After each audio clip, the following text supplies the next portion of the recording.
We often find ourselves dreaming of a future version of ourselves. Stronger, wiser, calmer, more accomplished.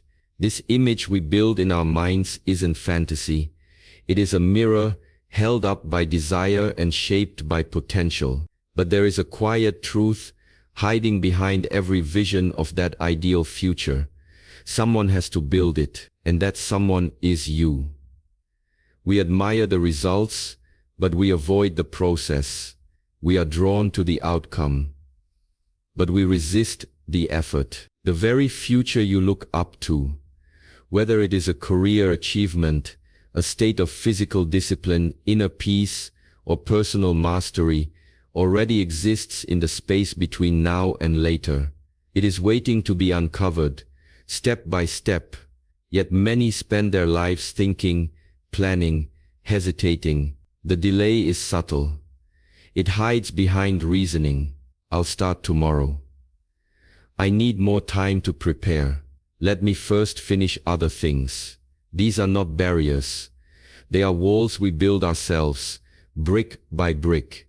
Every day we delay. The future remains locked behind those walls. It doesn't move closer. It doesn't evolve on its own. It stays right where we left it, in the realm of maybe. What we fail to understand is that the future we admire is already within reach.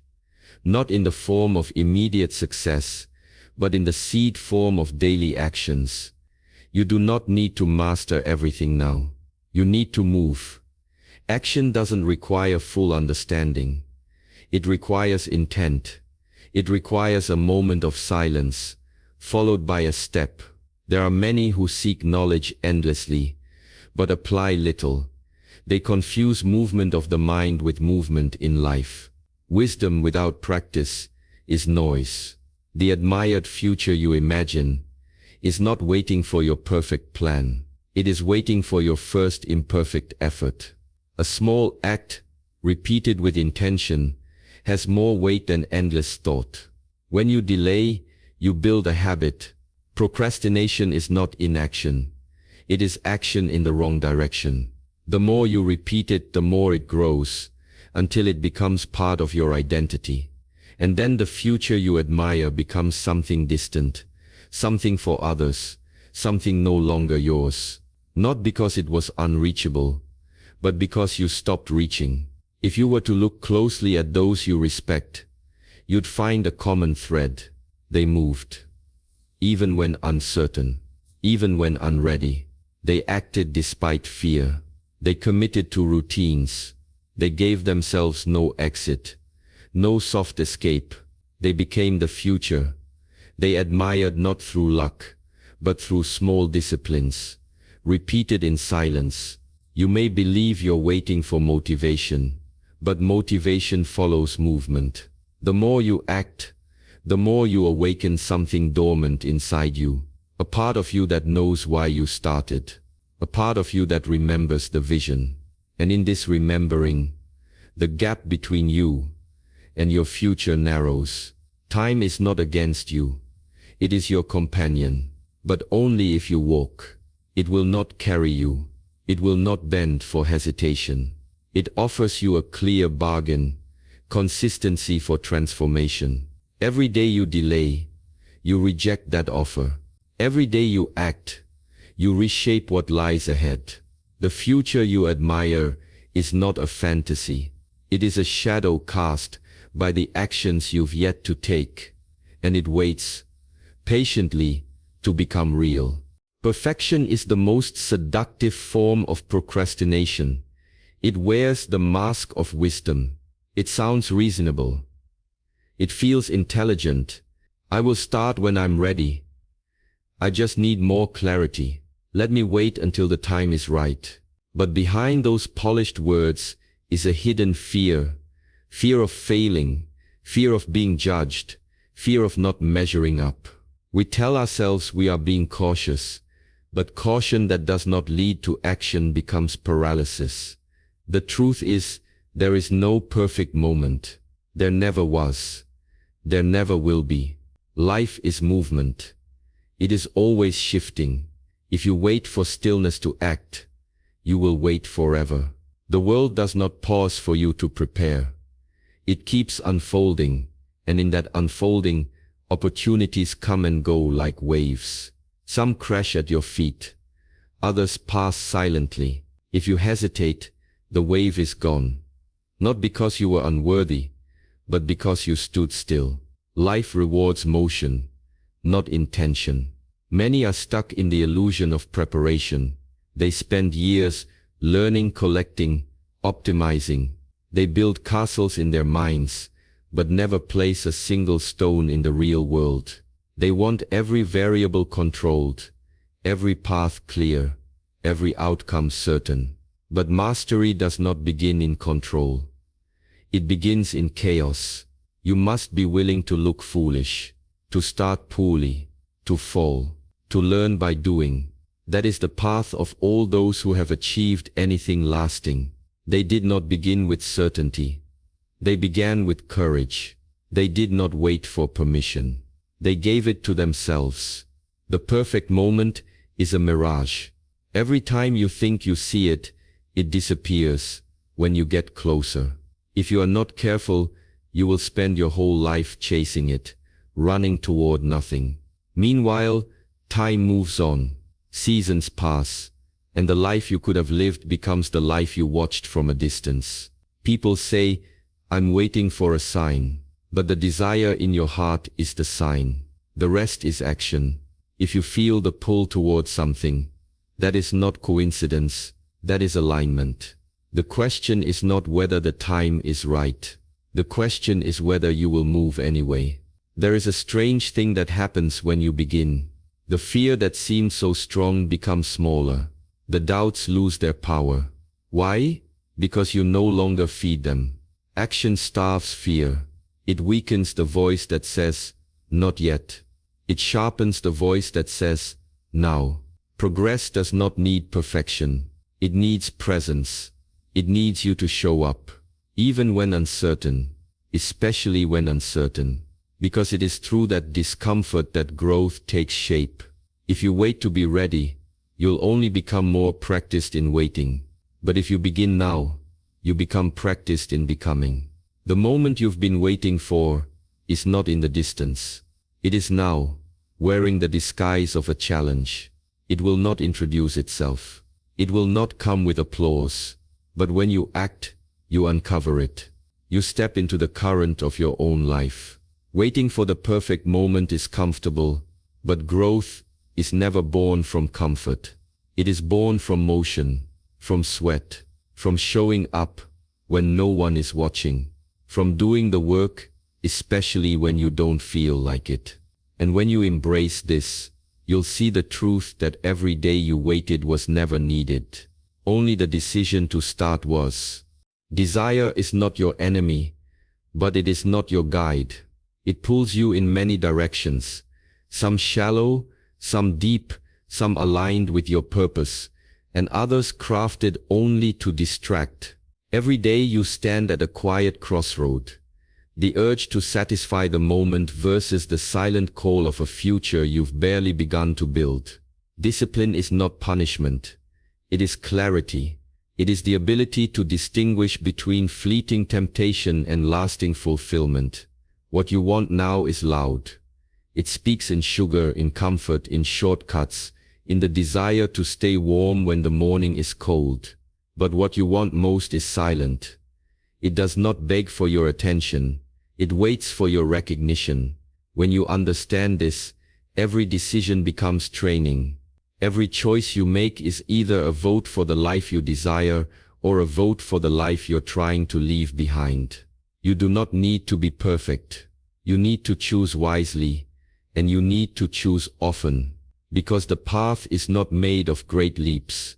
It is made of small alignments, repeated daily, when no one sees. The pain of discipline is temporary.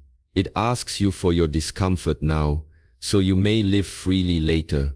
But the pain of indulgence is deceptive. It rewards you now and robs you later. It gives you the taste and leaves you with the hunger. Discipline is not about saying no to everything. It is about saying yes to what matters. When you train your discipline, you train your ability to pause, to breathe between stimulus and response. In that breath, everything changes. You realize that just because a desire rises does not mean you must follow it. You begin to separate impulse from intention. And this is where real strength begins, not in control over others, but in mastery over self. There is no greatness without restraint. The ones who endure, who grow, who transform. These are not the people who followed every desire. They are the ones who chose again and again to remain loyal to the vision they carry. They fell, yes, but they stood up with the same compass in their hands, and they realigned. The modern world sells urgency. It packages desire and delivers it instantly. It tells you that waiting is weakness and struggle is failure. But this is a lie. Nature teaches a different truth. The bamboo grows underground for years before it breaks the surface. The mountain forms in silence, over centuries. Power does not rush. When you choose what you want most, you are often alone. The path of discipline is quiet. It doesn't announce itself. But that silence is your teacher. It tells you who you are when there is no applause. When you wake early and no one claps. When you practice while others rest. When you repeat the same steps because you know they matter. Desire will always return, but so can discipline. It is not something you lose. It is something you choose. And the more often you choose it, the more natural it becomes. What was once effort becomes rhythm. What once felt heavy becomes light. You become the kind of person who keeps promises to others, yes, but first to yourself. You cannot have both comfort and transformation. You must trade one for the other, and the moment of decision often looks small. Wake up or sleep in. Train or postpone. Speak truth or avoid discomfort.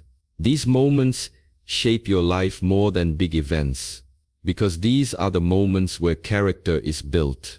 And if you are tired, do not confuse that with failure. Fatigue is part of the process. You do not need to feel like it. You only need to begin. Show up tired. Show up uncertain. But show up, because each time you choose what you want most, even in your weakness, you strengthen your foundation. Discipline is not a chain. It is a path. It may feel narrow at times, but it leads somewhere real, somewhere your fleeting desires could never take you. And when you look back, you will see that every small act of restraint was not a loss. It was a gift to your future self. The body is not separate from the mind. It listens to every signal, every belief, every decision you make. When the mind is chaotic, the body reacts. When the mind is clear, the body aligns. You cannot force your body into peace if your mind is in conflict. You cannot demand energy from a vessel you never train. There is order between these parts of you, one leading, one following. But what leads the mind? It is your choices, the invisible pattern of your daily living, what you eat, what you think, what you say, how you move, what you focus on. All of these things form the state of your mind, and in turn your body responds. Tension, fatigue, restlessness. These are not random. They are reflections of how you live. Every time you choose distraction over discipline, you weaken your focus. Every time you feed your fears with avoidance, you reinforce the chaos. But the opposite is also true. Every moment you act with clarity, your mind sharpens. Every time you choose silence, reflection or presence, your mind stabilizes and your body begins to feel different. You can tell when someone's mind is disciplined. It shows in how they walk, how they sit, how they breathe. The body carries the imprint of the mind. It holds your thoughts in your posture, your habits in your joints, your beliefs in your breath. Nothing is separate. This is why transformation must begin with awareness, not only of what you do, but why you do it. The body cannot lie. It will tell the truth of your life. If you are heavy with regret, it shows. If you are restless with envy, it shows. If you are grounded in purpose, it shows. The more in sync your choices are with what you value, the more peace you will feel in your body.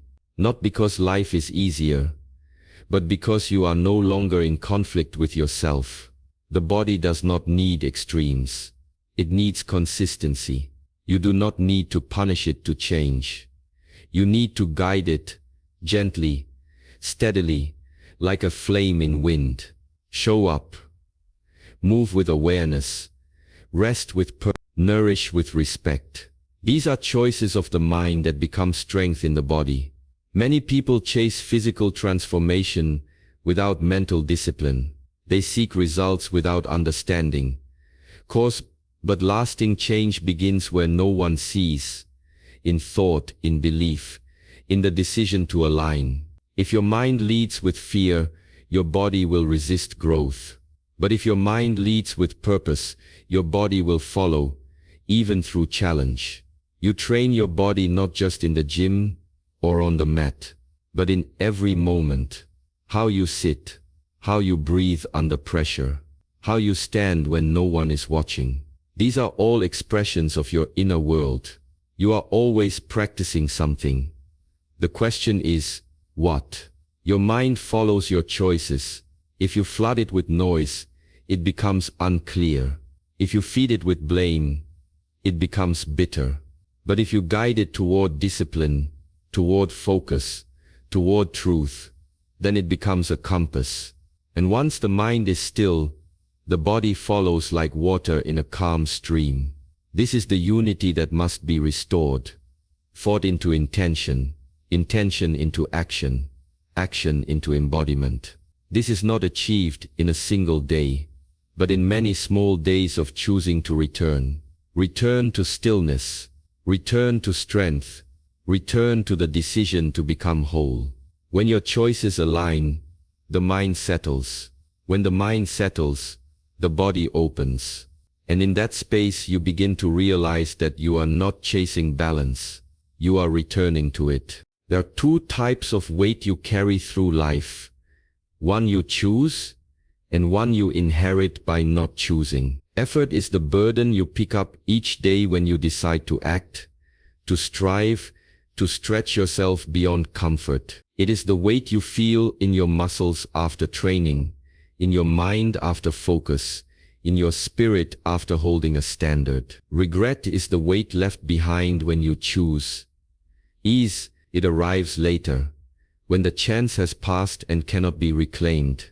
Between the two, only one leads forward. Effort is immediate. It asks for your energy now. It demands your breath, your attention, your discomfort. Regret is delayed.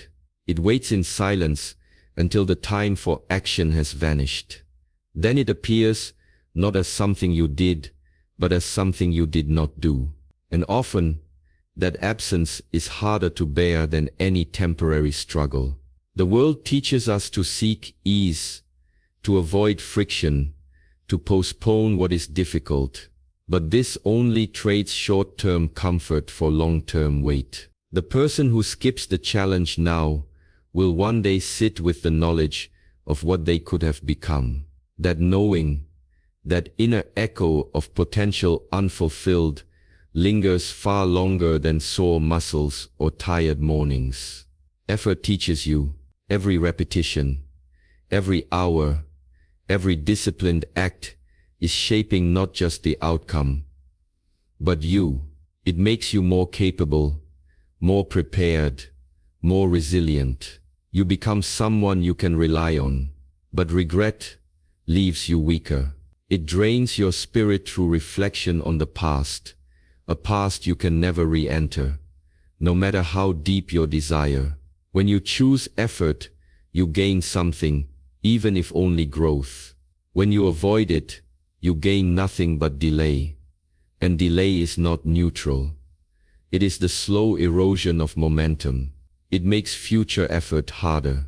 It tells the mind that avoidance is acceptable, and over time, that becomes a pattern, then a mindset, then a life. People often think they are saving themselves by not pushing. I'll do it tomorrow. I'm not ready yet.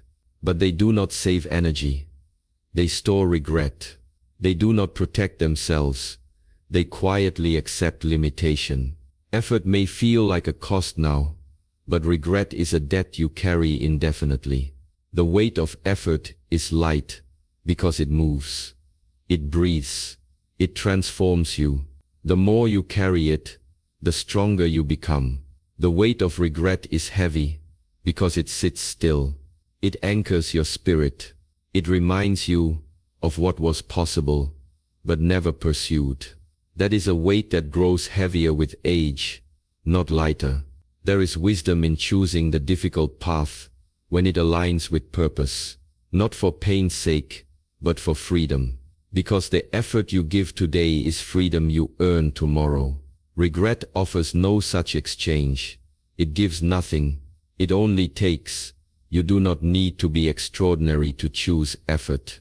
You only need to be willing to try, to fail, to rise again. This is a lighter burden than living with the question, what if I had tried?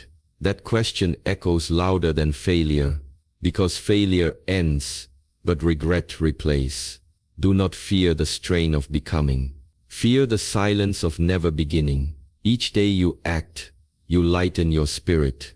Each day you avoid, you burden your heart. Carry effort like a sacred tool. It carves you into the person you imagine. Regret only dulls that image until you forget who you were meant to be. Ambition is powerful, but it is not enough.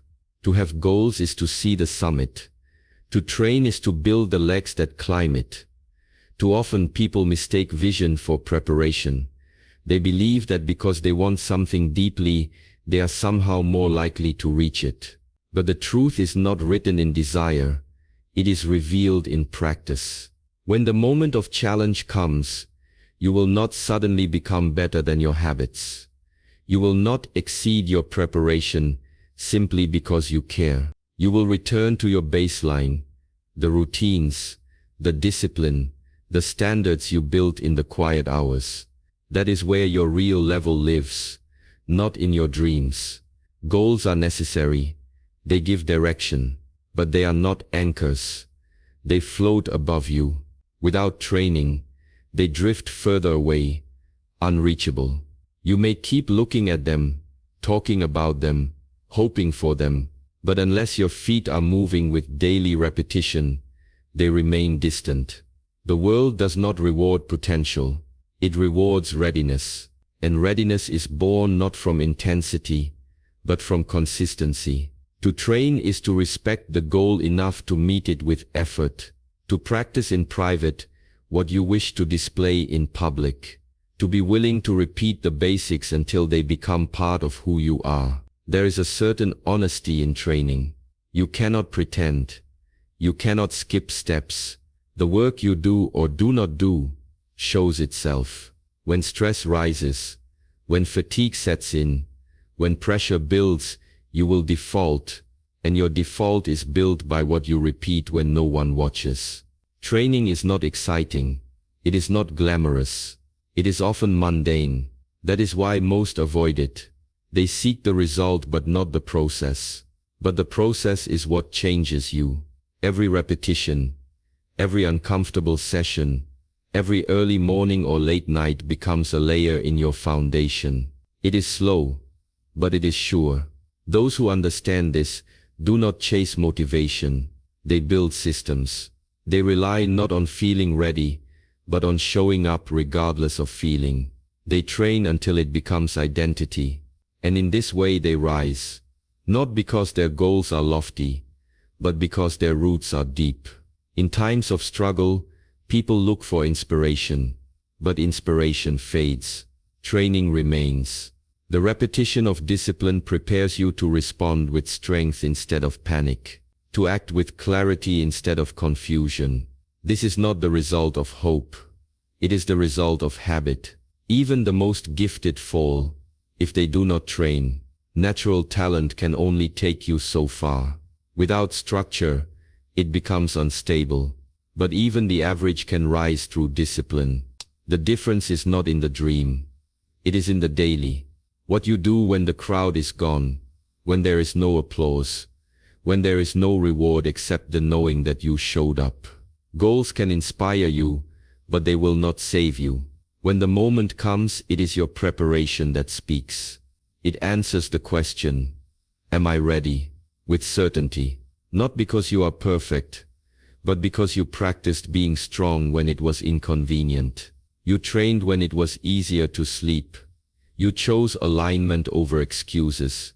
To rise, you must train not just your body or your skills, but your mind. The mind is the first to break, if untrained.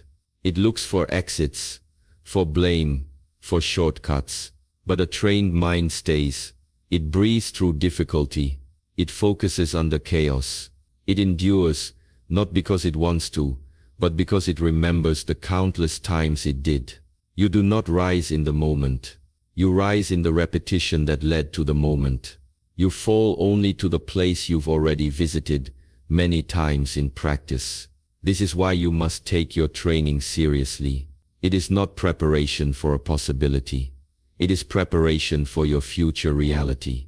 Set high goals, yes, but more importantly, build a low floor. A floor made of habits so strong that even your worst days keep you on the path. A base so firm that setbacks do not destroy you. In this way, you do not hope to rise, you ensure it. An excuse is rarely loud. It doesn't arrive as a declaration. It slips in quietly, dressed as reason. It speaks gently, offering comfort and logic. You've done enough today. You're tired. There's always tomorrow. And in that soft whisper, the choice is made. Not to fail outright, but to pause, to delay, to step off the path for just one day. But the path does not wait. And every excuse, however small, is a surrender, not just of action, but of power. You do not give up your strength in a single act. You surrender it in moments of negotiation. Moments when your standards begin to bend under pressure. When what was once non-negotiable becomes flexible. And every time you say, just this once, a pattern starts to form. Not a mistake, but a habit. Not an error, but a tendency. It becomes easier to make the excuse the second time. Easier still the third. Until eventually, the thing you once vowed to pursue becomes a memory of a version of yourself that once tried. The danger of excuses is not just what they prevent you from doing. It is what they teach you about yourself. Each excuse says, I am not someone who finishes. Each one reminds you that comfort is acceptable, that discomfort is avoidable, that discipline is optional. But discipline, unlike comfort, builds identity. It sharpens the edges of your mind, strengthens the roots of your will. Excuses erode that identity. Slowly, quietly, completely. People often believe they are making logical choices when they craft excuses. It's not the right time. There's too much going on. I need to feel ready first. These are not reflections of truth. They are reflections of fear. Fear of effort, fear of discomfort, fear of failure. But life does not wait for your fear to dissolve. It rewards movement, however uncertain. And in that movement, fear loses its hold. Excuses are subtle betrayals. They do not feel like surrender in the moment. They feel like rest.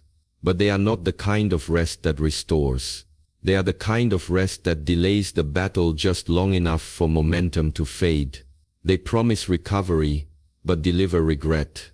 Because deep inside you know the truth. You know you could have acted. You know you had a choice.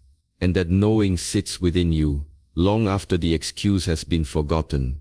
To live without excuses is not to live without challenge. It is to meet challenge without negotiation.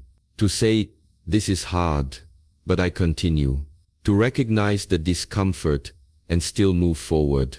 This kind of life requires clarity, a firm understanding of why you began and what you are willing to endure for it. Without that clarity, excuses become louder than purpose. The mind is always looking for the path of least resistance, but that path leads nowhere new. Growth does not occur in ease. It occurs when you push against the natural tendency to retreat. When you say no to the part of yourself that wants to stop. Each time you overcome the pull of an excuse, you gain more than progress. You gain proof. Proof that you are stronger than your resistance. That you can lead yourself, even when every part of you wants to be led away. The small excuses are the most dangerous. They appear insignificant. They sound reasonable, but together they build walls. Not all at once, but brick by brick. And one day you look up and find that you are surrounded, not by external obstacles, but by the very reasons you allowed yourself to believe. The world did not build those walls. You did. And only you can break them. The way to stop making excuses is not by willpower alone. It is by replacing them with something stronger. Commitment, not motivation, which comes and goes, but commitment which stays. Commitment is not a feeling. It is a decision that is renewed through action. And each time you act in alignment with your commitment, the voice of excuse grows quieter. You do not need to silence your doubts completely. You need only to act, despite them. The moment you do, you reclaim ground. You take back control.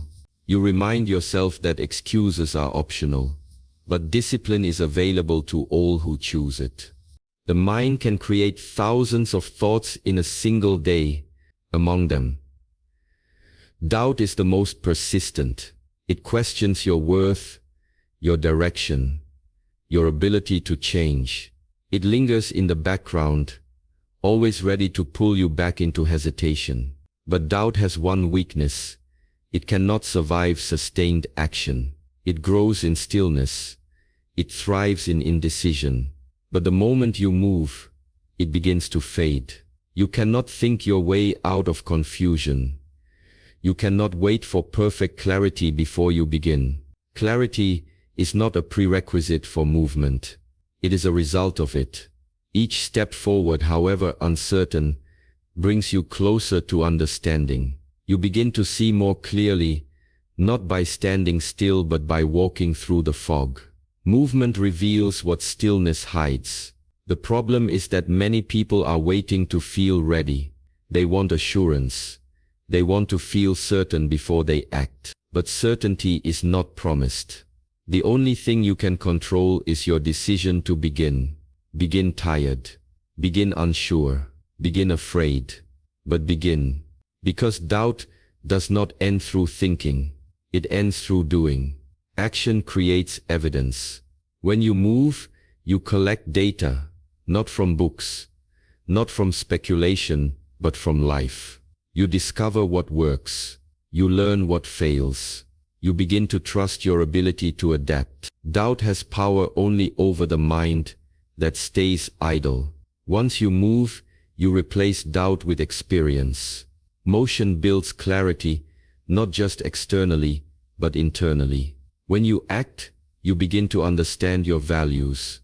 You realize what truly matters to you, not in theory, but in practice. You find out what you're willing to struggle for, what you're willing to endure. These are not things the mind can fully grasp in stillness. They are uncovered in the doing. When you act, you also confront resistance, that internal voice that says, what if it doesn't work? But each act of movement sends a signal. I'm not here to be perfect. I'm here to learn. That shift in perspective changes everything. It turns failure from a threat into a teacher. It turns uncertainty into a path, not a wall. There is momentum in action.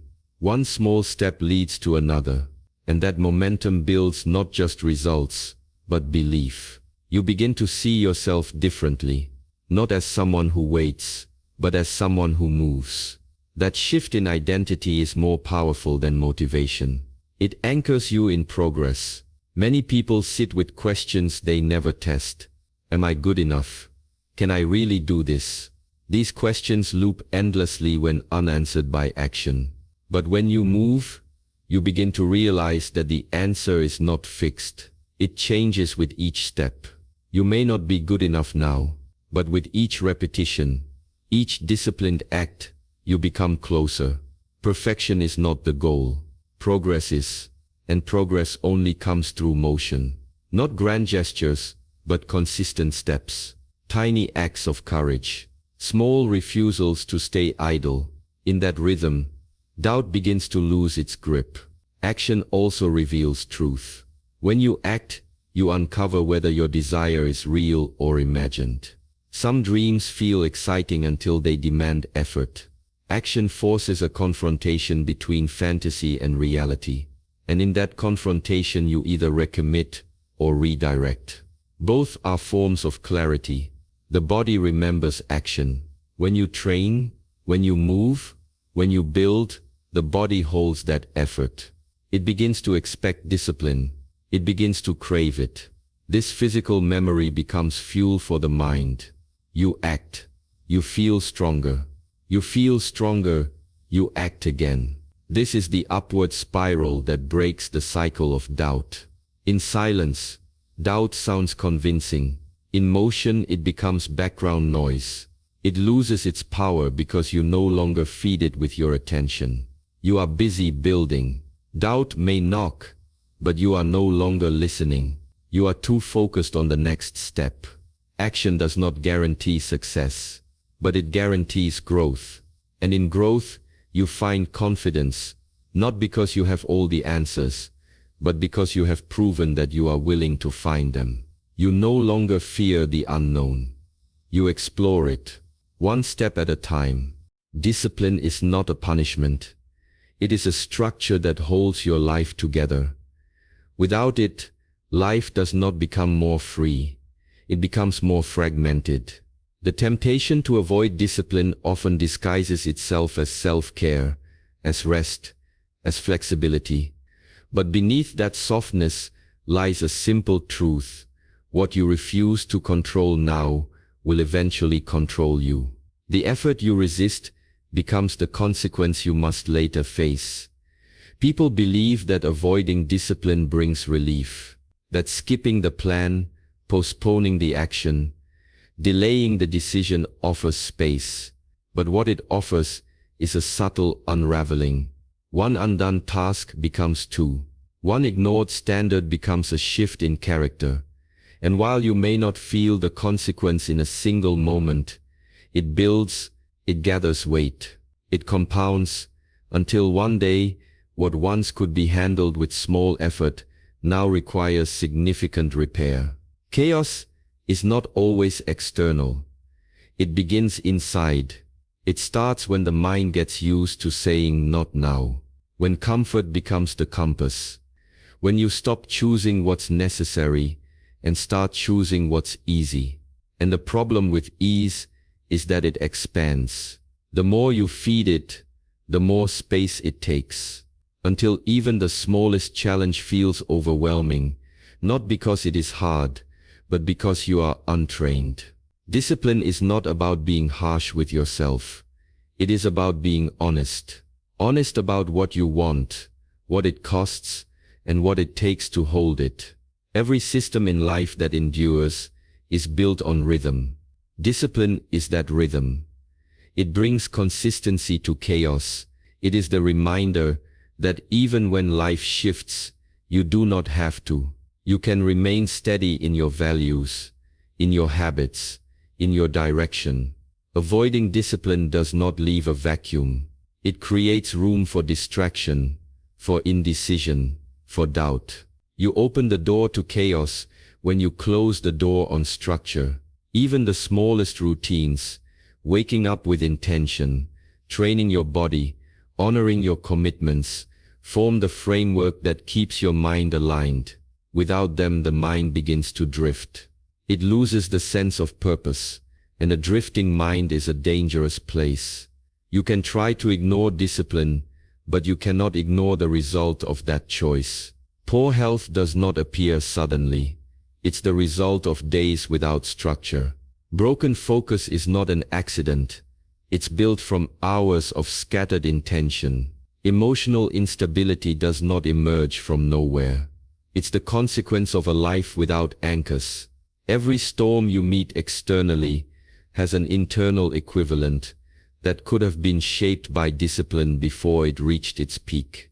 People often say they don't have time for discipline, but what they really mean is they've prioritized reaction over preparation. Discipline saves time later. It prevents the cleanup. It prevents the apology, the repair, the recovery. The 5 minutes you spend now to organize your thoughts can save hours of mental confusion later.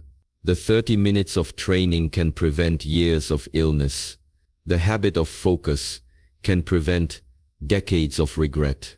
Chaos does not ask for permission. It enters the moment you let go of what holds you. And in that moment, the absence of discipline becomes clear. You realize it was not a restriction. It was protection. It was the container that kept your energy aligned. Without it, energy leaks. Focus fades. Integrity slips. Not all at once, but piece by piece. Discipline builds anticipation instead of anxiety. When you are consistent, you no longer fear what might happen. You prepare for it.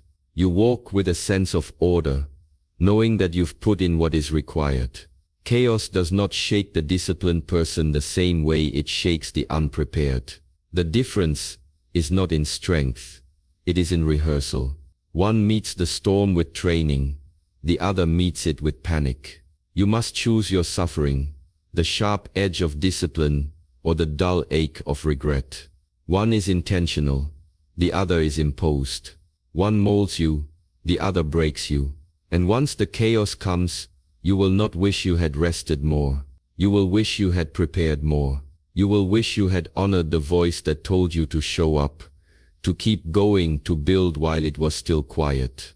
The future is not an idea, it is an arrival. And how it arrives depends on what you build today. The chaos you face tomorrow will either expose your neglect or confirm your preparation.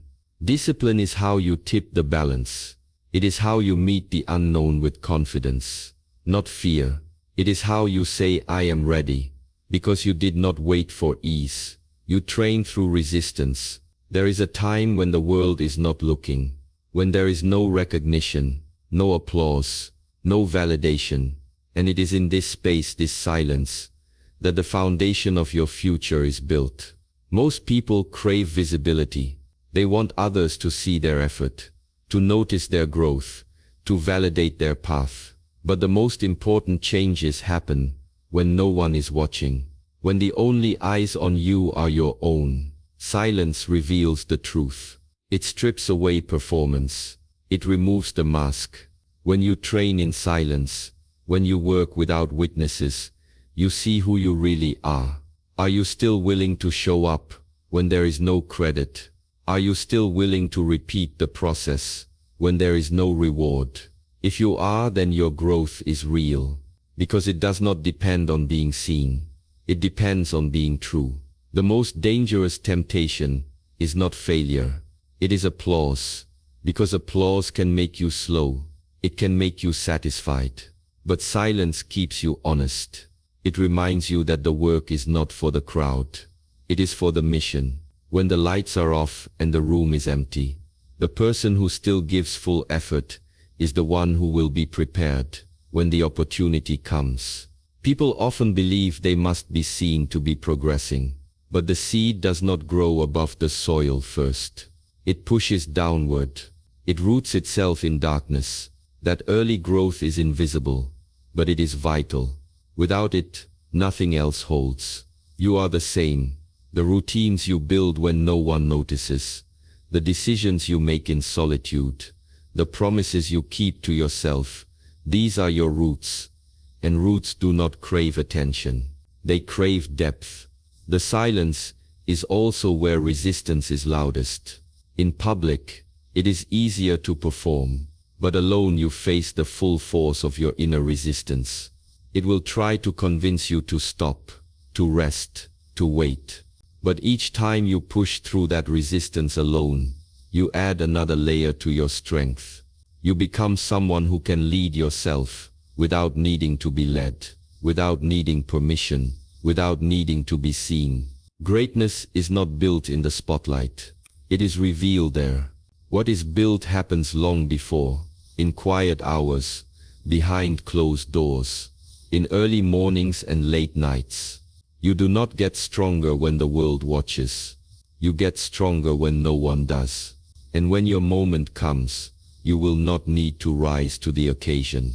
You will simply return to your baseline, the standard you built in the silence. The silent work is sacred.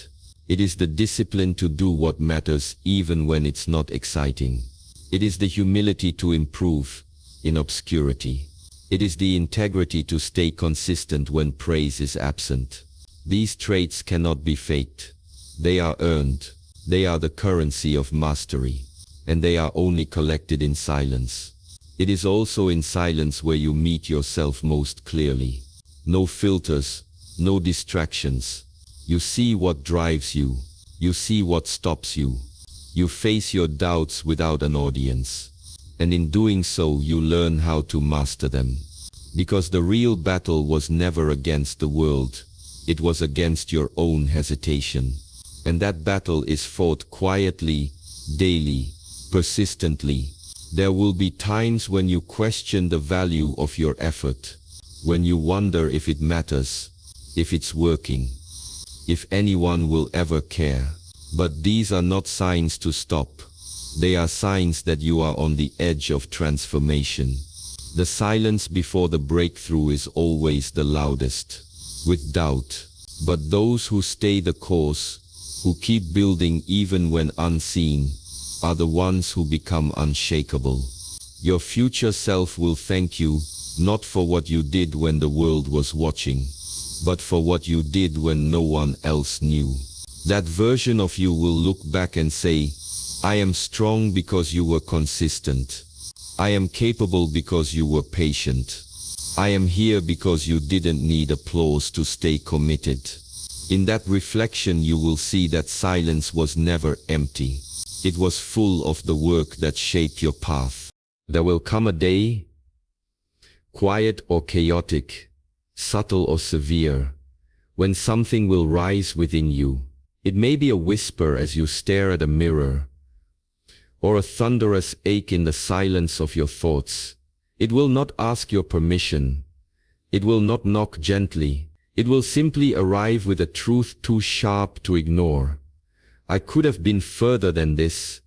I should have started earlier. Why didn't I begin when I had the chance? This is not the regret of failure.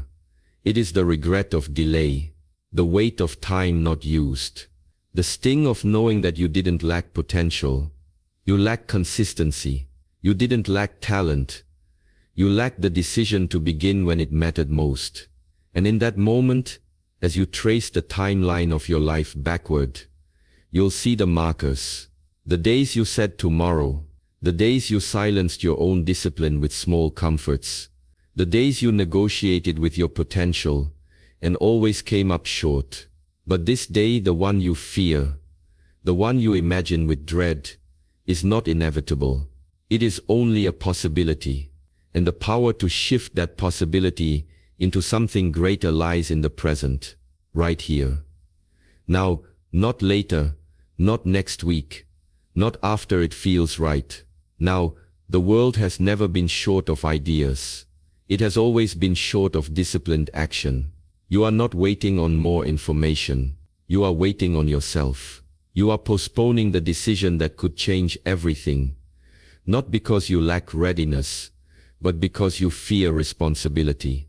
Because to begin is to be accountable. To begin is to admit that you do have the power. And if you have the power, then every delay was your choice. The truth is your future is always under construction. Every thought, every choice, Every small action is a brick. What you build is not determined by grand intentions, but by consistent execution. You do not stumble into strength. You forge it. Repetition by repetition. Day by day. You train when it's boring. You commit when it's quiet. You endure when it's lonely. And in doing so you become someone capable of bearing the weight of the life you truly want. People often chase motivation. They want fire. They want to feel ready. But fire does not last. It flickers. It fades. What lasts is habit. What stays is system. What endures is rhythm. And the rhythm of excellence is simple. Show up. No matter the feeling. No matter the mood. No matter the noise outside or the doubt inside. Show up. That act alone, done repeatedly, is enough to change the trajectory of a life. Look at the path you've walked until now. All the moments you wanted to begin, but didn't. All the chapters you left unwritten, because the fear of imperfection was louder than your hunger for progress. Then realize something freeing. The past does not decide. It only informs. The power remains with you. Not because of what you've done, but because of what you still can do. As long as breath fills your lungs, the possibility remains. There are two pains in life. The pain of discipline or the pain of regret. One sharpens you. The other weighs on you. One builds resilience. The other breeds resentment. You get to choose which one becomes your companion. You get to decide what kind of ache you will carry into the future. The ache of effort or the ache of absence. If you do not take control of your habits will take control of you. If you do not direct your focus, distractions will claim it. If you do not choose your path, the world will hand you one built from other people's expectations. And if you don't begin now, you will look back one day with a clarity that cuts deeper than any failure. The clarity of knowing that you let comfort win. The people who go the furthest are not those with the best circumstances. They are those who stopped waiting. They took one step when everything inside them said pause. They wrote one page when inspiration failed them. They trained one more time when fatigue begged them to quit. And through these small moments of self-leadership, they created momentum. Momentum became progress. Progress became identity. And identity became destiny. There is no perfect day to begin. No perfect feeling. No perfect plan. There is only the willingness to say, today I refuse to wait. I will not hand my future over to hesitation. I will not live another day pretending that I am less than I know I could be. Because eventually you will have to answer for your time. Not to the world, not to the critics, but to yourself. One day the mirror will not ask what you dreamed of. It will ask what you did. The silence of that reflection will either haunt you or honor you. And only you can decide which story it tells. So begin, before you are ready. Begin while you're afraid. Begin while the voice of doubt is still loud. Because every day you delay is a day your potential waits in silence. It does not grow without your permission. It does not bloom without your discipline. And one day when the time passes and you look back, you'll see that the cost of waiting was never comfort. It was time. It was progress. It was self-respect. Don't live in reverse, rebuilding what you could have built already. Don't carry the weight of what if, when you could hold the strength of I did. Don't wait for someday. Make now the day. This hour. This moment. This breath. Not because it's convenient. Not because it's easy. But because it's yours. And because one day, whether in triumph or in reflection, you will look back at today and either say, I'm grateful I began or I wish I had.